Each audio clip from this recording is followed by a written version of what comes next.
Hello everybody, welcome to the channel. If you're new here, if you've been here before, thank you so much for joining us again. Today I'm going to be reading Chapter 8 from the wonderful book 12 Pillars, written by Jim Rohn and Widener. Chapter 8, All of Life is Sales. One key to having influence with others is to have others perceive you as a person of talent and virtue. It had taken a month, but Michael finished the book that Charlie had made required reading. Michael had enjoyed it more than he thought he would. Now he was excited to get back to 12 Pillars and meet with Charlie again. He was getting addicted to this personal development stuff. After 2 rings, the phone was picked up by Charlie. "Charlie, this is Michael. How are you?" "Terrific, Michael. How are you?" "Fine. Better than fine, actually. Guess what book I finished reading?" "That is fantastic. Michael, did you enjoy it?" "I did. And per our agreement, now you can continue to teach me about the pillars of success." "I would love to, Michael. When can you come over next?" "I'll be in that area on Wednesday. Can I pop over for some coffee for a half hour or so, mid-afternoon, say around 3? 3 it is. I will leave the gate open for you, and I will most likely be in the workshop. See you then." "See you then, Charlie. Thanks." When Wednesday afternoon came, Michael did find Charlie right where he said he would be, in his workshop. Michael supposed that Charlie loved it there, all alone, tinkering with things, fixing them up to usefulness again.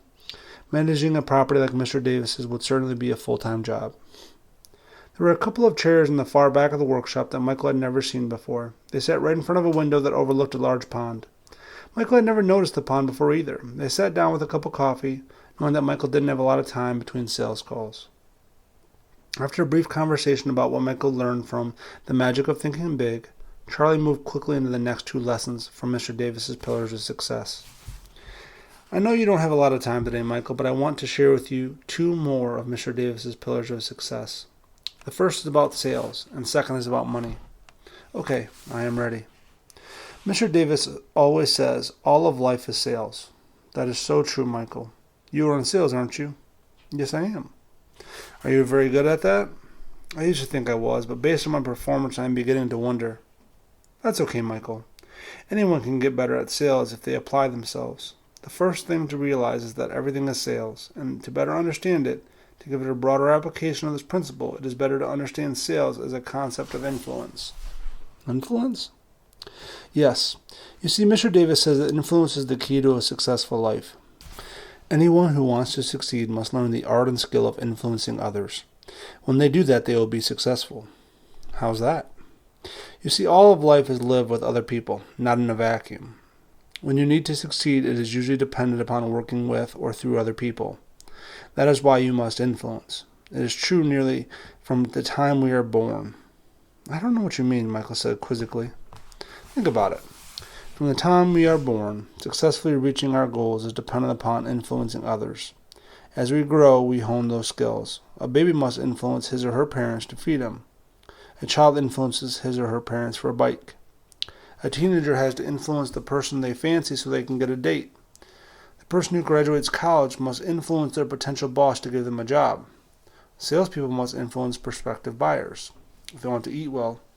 You see, all of life is sales, and all of sales is influence." "That makes sense, but how do you influence?" "There's a plaque in Mr. Davis's office that quotes Thomas Jefferson. It says, 'There's a natural aristocracy among men, the grounds of which is talent and virtue.'" "Okay, I don't get it." "This is fascinating, Michael. If you think about the founders of America, they had come from a place where there was an aristocracy, based on the monarchy. Aristocracy was passed from generation to generation. You became wealthy and had influence based solely on what family you were born into. Jefferson was speaking of the beauty of America, namely that anyone can achieve a natural aristocracy, the maximum levels of success, if you master the ground of achieving it, talent and virtue." "So what does that have to do with anything to do with sales and influence?" "Michael, if you want to sell more and make more money, you have to become a better influencer. And the key to influencing others is to have others perceive you as a person of talent and virtue. Mr. Davis says frequently that talent and virtue are the same as character and skill. Be a person of strong character and increasing skill, and you will always be growing in your influence. And do you know the best way to have people perceive you as a person of talent and virtue?" "No. What?" "Be a person of talent and virtue." Charlie chuckled out loud at his own joke. Michael grinned at having been caught in that one. Talent and virtue are the foundation of successful influence in sales. whether you are selling a product or selling yourself. And a successful person is always selling him or herself. Once you have mastered those, the skills of sales are pretty simple. Okay, I'll bite. What are the skills of sales? Know your stuff. Talk to lots of people. Be persistent and never take no for an answer. Can you explain it a bit more? Sure. First of all, know your stuff. Mr. Davis says you cannot speak that which you do not know. You cannot share that which you do not feel. You cannot translate that which you do not have. And you cannot give that which you do not possess. To give it and share it, and for it to be effective, you first need to have it. If you're going to sell a product, you have to know it, believe in it, and feel it. And the same is true if you're selling yourself. As for talking to lots of people and succeeding in sales, simply talking to lots of people every day. And here's what's exciting. There are lots of people. Just talk to lots of people. Obviously, they have to be qualified people. You can't just go willy-nilly, but Mr. Davis always talks about the law of large numbers, which means that a certain percentage will work with you or buy from you. If 10% do, then you will sell more if you call 40 people a day than if you call 10 people a day.